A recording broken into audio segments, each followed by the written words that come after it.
Followers ବଢ଼ିଲାନି। ମାନେ ତମେ କ'ଣ ନିଶା ମହାରଣା?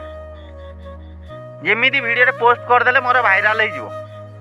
ହାଇ ହ୍ୟାଲୋ ନମସ୍ତେ, ଭଲ ସମସ୍ତେ। ମୁଁ ରବୀନ୍ଦ୍ର, ମୁଁ ସ୍ୱାଗତ କରୁଛି ମୋର ଆଉ ଏକ ସୁନ୍ଦର ଭିଡ଼ିଓକୁ, ଯେଉଁ ଭିଡ଼ିଓରେ ଟୋଟାଲ ଉପରେ ତୁମେ ସବୁ ଜାଣିଯିବ କେମିତି ଭିଡ଼ିଓ ପୋଷ୍ଟ କଲେ ଭିୟୁ ବଢ଼ିବେ, ସଙ୍ଗେ ସଙ୍ଗେ ଫଲୋଅର୍ସ ବି।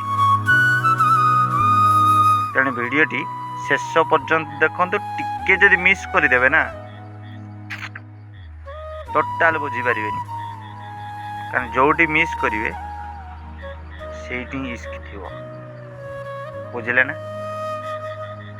ଦେଖନ୍ତୁ, ଆପଣ ଗୋଟେ ଭିଡ଼ିଓଟେ ପୋଷ୍ଟ କରୁଛନ୍ତି MB ସାରିକି ପୋଷ୍ଟ କରୁଛନ୍ତି, କିନ୍ତୁ ସେ ଭିଡ଼ିଓଟି ଭିୟୁ ଯାଉନି। କ'ଣ ପାଇଁ ଯାଉନି? ଆପଣ ଆଜି ଗୋଟେ ପୋଷ୍ଟ କରୁଛନ୍ତି, 3 ଦିନ ପରେ ଆସି ଗୋଟେ ପୋଷ୍ଟ କରୁଛନ୍ତି, ଭିୟୁ ଯିବ କେମିତି? ମେନ୍ ଭିୟୁ ଯିବାକୁ ହେଲେ ଆପଣଙ୍କୁ ଡେଲି ପୋଷ୍ଟ କରିବାକୁ ପଡ଼ିବ। 3 ଦିନରେ ଥରେ ଆସି ମେଡ଼ିସିନ ଦେଇକି ଯିବାକୁ ହେଲେ ହେବନି। ତାପରେ ଆମେ ଏମିତି ବି ଏତେ ବଡ଼ ମାନେ କ'ଣ କୁହନ୍ତି ସେଇଟାକୁ, ମାନେ ୟୁଟ୍ୟୁବର କି ବ୍ଲଗର ନୁହଁ ଯେ ଆମକୁ ଲୋକ ଆସିକି ଦେଖିକି ଯିବେ।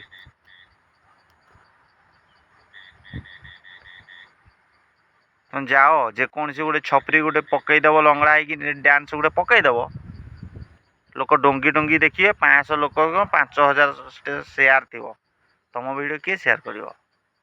ତମ ପରେ ଦେଖୁନାହାନ୍ତି ଲୋକ, ମେନ୍ ଦେଖୁନାହାନ୍ତି। ସେୟାର ତ ବହୁତ ଦୂରର କଥା। ଭିଡ଼ିଓ ଦେଖିବାକୁ ହେଲେ ଲୋକ ଯଦି ଦେଖିବେ, ଲୋକମାନଙ୍କ ପାଖକୁ ପହଞ୍ଚିବ, ତାହେଲେ ସେ ଭିଡ଼ିଓର ବି ଦମ୍ ଥିବା ଦରକାର ୟାର। ସେ ଭିଡ଼ିଓର ବି ଦମ୍ ଥିବା ଦରକାର। ଆଉ ତମେ ଗଲ, ମୁଁ ଏଠି ଟିକେ ନାଚିଦେଲି, ମୁଁ ଯାଉଛି ଯାତ୍ରା, ବାସ୍ ମୁଁ ଯାଉଛି ଯାତ୍ରା, ସରିଗଲା। କିନ୍ତୁ ଯାତ୍ରା ପହଞ୍ଚି ପାରିଲନି କାହିଁ? ଯାତ୍ରା ପହଞ୍ଚିକି ଟିକେ ଯାତ୍ରାଟା ଦେଖେଇ ଦେଇଥିଲେ ହୁଅନ୍ତାନି? ଖାଲି ମୋ ଭିଡ଼ିଓଟା ପୋଷ୍ଟ କରିଦେଲି, ମୋର ଯାଉନି ଭିୟୁ, ଏମିତି ହେଲେ କ'ଣ ହୁଏ? ଏହା କ'ଣ ସମ୍ଭବ? ସେଇ ଅସମ୍ଭବକୁ ସମ୍ଭବ କରିବାକୁ ହେଲେ ମୋ ଚ୍ୟାନେଲଟାକୁ ଫଲୋ କରିକି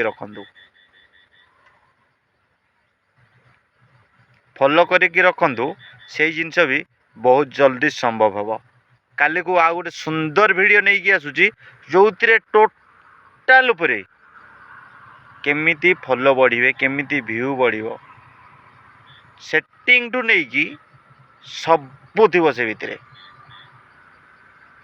ଆଉ ଟୋଟାଲ ଆସନ୍ତା ମୋର ପୂର୍ବରୁ ଗୋଟେ ଭିଡ଼ିଓ ଅଛି, ଦେଖିଥିବେ, ସେ ଭିଡ଼ିଓରେ ବି ଅଛି, କିନ୍ତୁ ଆପଣମାନେ ସେ ଜାଗାରେ ପହଞ୍ଚି ନାହାନ୍ତି। ଆଉ ଆସନ୍ତାକାଲିର ଭିଡ଼ିଓରେ ଏମିତି ଟ୍ୱିଷ୍ଟ ନେଇକି ଆସିବି ନା,